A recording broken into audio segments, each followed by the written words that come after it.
Money's just a tool. Before you make the decision to sell or downsize, try to think about what lifestyle you want. Okay, I want to do this. Do I have the money? Nope. Okay, I got to do this. Then, so it's kind of like some experiment.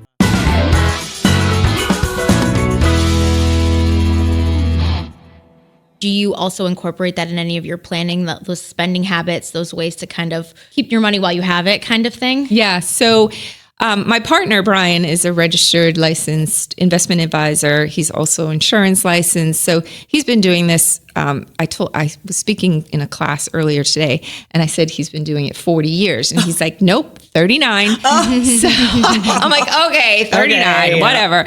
But he's actually always been focused on managing people's investments as an investment advisor, and then working with them on insurance, whether that be life insurance or long-term care insurance, annuities, which are like a guaranteed insurance-based product that gives you a guaranteed income. So he's been investment insurance licensed, and a lot of his clients, I would say, are mass affluent middle Americans, right? He doesn't work with high net worth, but he doesn't have minimums either. You know, one of the kids he used to coach, she got her first job. She came to him. She said, "Can you help me with my investment?" Awesome. So he works with her. So he'll work with younger people also. But he's recently hired, or we've recently hired 2 certified financial planners, CFPs, and they get more into the personal finance space where they will work with someone on their budget. Or I was talking with a woman actually yesterday. She got divorced later in life. She has the house. It's stuffed with stuff. She's in New Jersey. Stuffed with stuff. She has to sell by next year according to her divorce agreement. And she's just like, what do I do? Like, I don't know where to live. I don't know what I'm going to pay for capital gains. I don't know what, when I relocate, what my budget should be. So I introduced her to one of our CFPs who will really do what I call a personal financial plan, because she's got a special needs son. Like, she just has all this extra. She doesn't have a trust or a will. So she needs a complete, what I would call a personal financial officer, right? You have financial officers of companies. Some people really need a personal financial officer. So a certified financial planner is really skilled and trained in that personal finance space. At the same time, they can do investments and insurance also. Brian just didn't ever really want to do that. He's really an investment guy. He loves investments. He likes working with insurance. And now what he's incorporated, we renamed his company to Your Retirement Advisor like 12 years ago, because he really wanted to focus on that phase of life. Just helping people figure out, okay, I have $500,000, I have $1 million, I have $2 million saved. How do I create a retirement paycheck from that? Right. Like, where do I draw from? Where do I draw from? When do I draw from it? How do I draw from it and not pay a crap ton of taxes? Yes. Because the higher net worth you are, the more exposed you are to taxes. So I mentioned to you opening a Roth IRA. That is, you're not going to pay taxes on that down the road in retirement. Right. But you're not going to get a tax break up front like you would with a 401k, because 401ks, 403bs, those are tax deferred, which means you're going in a relationship with Uncle Sam and saying, I'm going to put this money in tax-free now, but down the road in retirement, I'm going to pay you my taxes. So we call it tax diversification. So you want to have, if you work for yourself, a SEP IRA or a solo 401k, or you work for a company, you have a 401k, or maybe you have a traditional IRA, but you should also have things like the Roth so that you have your money in different tax buckets. Gotcha. That's one of the keys, one of the strategies that when you work with a financial advisor, he or she should be able to explain these things to you and watch out for your best interest. Of course, you can also read books, and figure it out on your own. But I'd rather be told. And I also take this to heart. We interview all different, folks in all different companies. And, I was talking to a designer who designs kitchens, right? But it all comes down to personality and what you need personally, right? So I think if you're hiring the person that can put the plan for you personally, not for generically a 20, 30-year-old, 40-year-old, they're looking at you, you're going to get the best benefit out of it for you. Yep. I want to just step back a little bit. You mentioned something about real estate and what do you do with it? So do you have, so one of the ones you just said was the divorcee that was going through, what do I do with it?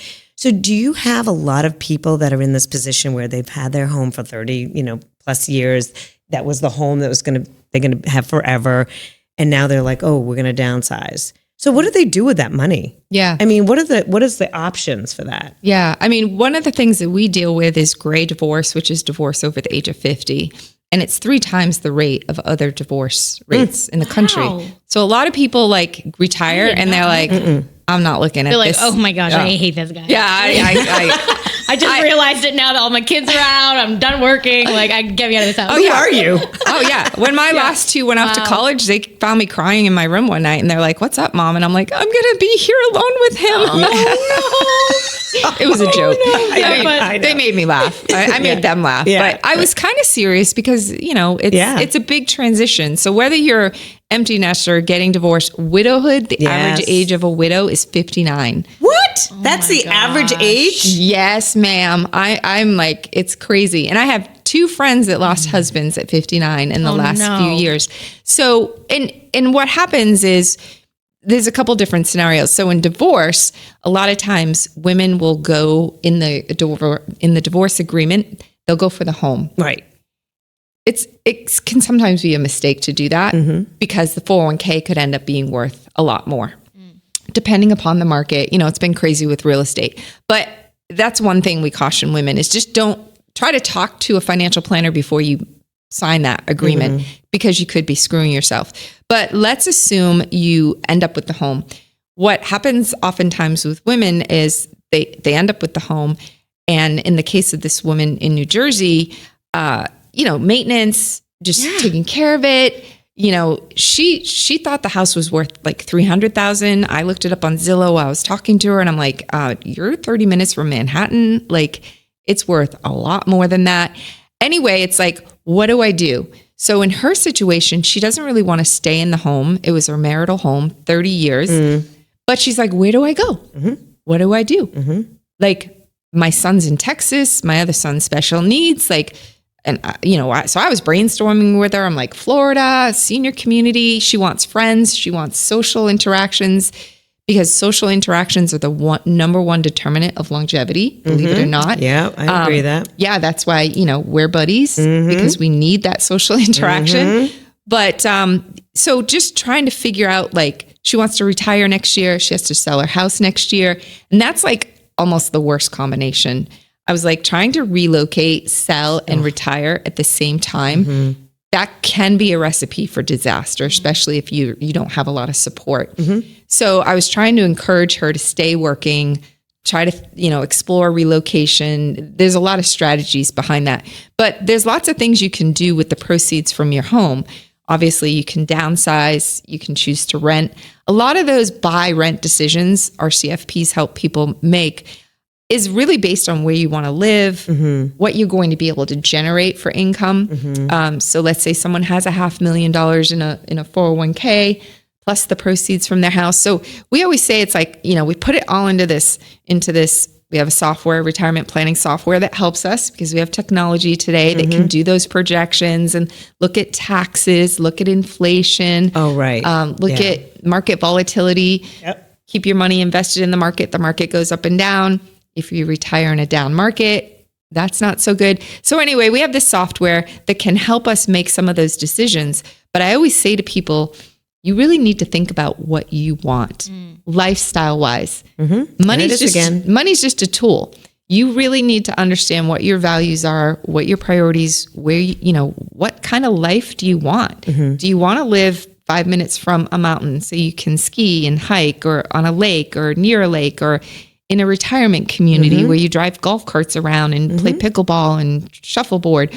Or are you going to live in the in-law apartment in your kid's house and take care of grandkids? So I always say to people, before you make the decision to sell or downsize or relocate, try to think about what lifestyle you want, and then figure out what you have for finances that can help you live that life. You may have to cut back. You may need to make some changes. So it's kind of like a back and forth. Okay, I want to do this. Do I have the money? Nope. okay, I got to do this then. So it's kind of like some experiments, right? Right. Just have to run the numbers and see where everything falls out. I love that you brought up the lifestyle, because that's what I'm all about when I'm talking to my clients anyways. What is your lifestyle? I actually don't even focus on the house so much, because the house you're going to find, right? Yeah. We're going to find you a home, but is it going to fit what your lifestyle is?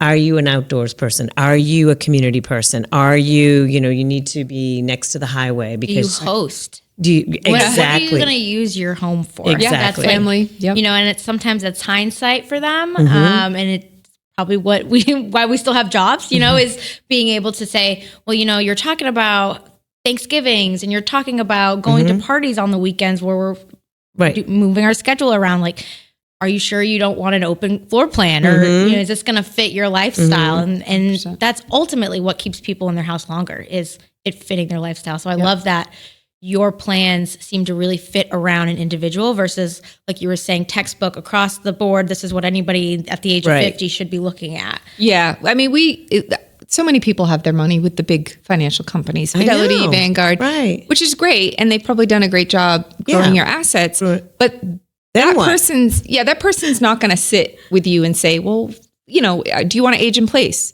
Okay, if you want to age in place, look at a ranch, or where do you want to live? Or what do you want to leave your kids for a legacy? What about your trust? What about your will? So that's one of the values, is that when you work with a company like our company, we truly look at the whole picture, because money, lifestyle, I always say health, wealth, happiness is all tied together. It's very tied together.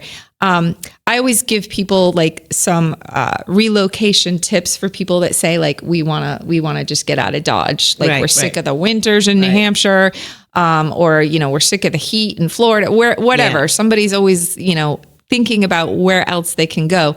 So I always say you need to decide if this is like your forever home, and is it going to suit those needs for your future. All right, ladies, if you're over 50 and you're starting to think, am I ready for retirement? Let me save you some Googling. You don't need a better calculator. You need a better plan and the right people around you. That's what you'll find inside my Her Retirement Collective. It's smart, it's supportive, and it's made just for you. So come join us. Let's get you happier, healthier, and wealthier. You can learn more about the collective at herretirement.com.